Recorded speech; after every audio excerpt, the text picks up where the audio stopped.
Okay, hi again everyone. Here we are in our statistics class notes. We're now on page 12. We just finished talking about histograms, but I want to talk real quick again about what are the advantages and disadvantages of histograms. So the advantages are it's really good for large data sets. As a matter of fact, this is pretty much mostly the tool of choice when we're trying to graph data sets. It helps focus on the general shape of the data. We can experiment with a bin width and really get a good feel for what the shape of the data looks like. And it makes it easy to spot outliers. If we see something in a bin, there's a bin way away from everybody else, we'll be able to see that there's outliers quickly. The disadvantages are that we do lose looking at individual data values. Now, we kind of want to actually if the data set's large anyways, but if we have a small data set, probably a dot plot's even better than a histogram. And the distribution shape is affected by changing bin width, so you're really kind of experiment with it, which does seem kind of like a bummer, and it seems like there's really no perfectly correct answer. It's just that you want to get something that looks like a good shape to try to identify it.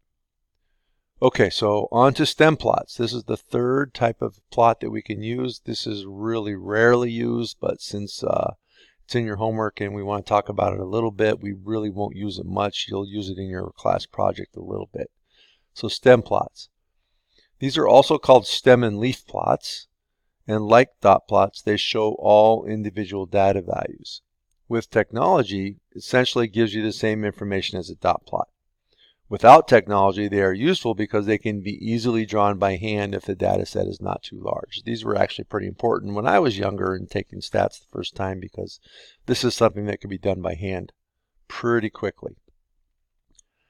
Okay, so back to our data set of professional female soccer players. So this is what a stem and leaf plot looks like. These values are the stem, and then these are the leaves.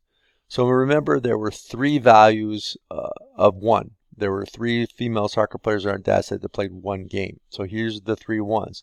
So the stem here is 0. It's like the number 0, 1, which is 1. This is the number 0, 1, which is 1. This is the number 0, 1, which is 1. This is the number 0, 2.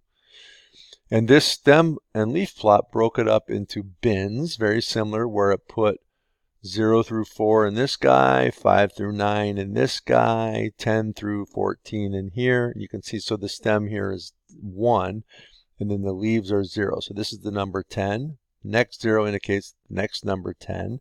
The 1 here indicates the number 11. The next 1 indicates the number 11 when you look at the stem and the leaf together, etc. So this is what a stem and leaf plot would look like. Let's go to StatCrunch again and look at it. Okay, so instead of doing histogram or dot plot, I want to go to graph. Right, we did dot plot, then we did histogram, and now we're going to do stem and leaf. I want to look at the goals of the female professional soccer players again, and I'll just hit compute. And this is exactly what I put into your notes.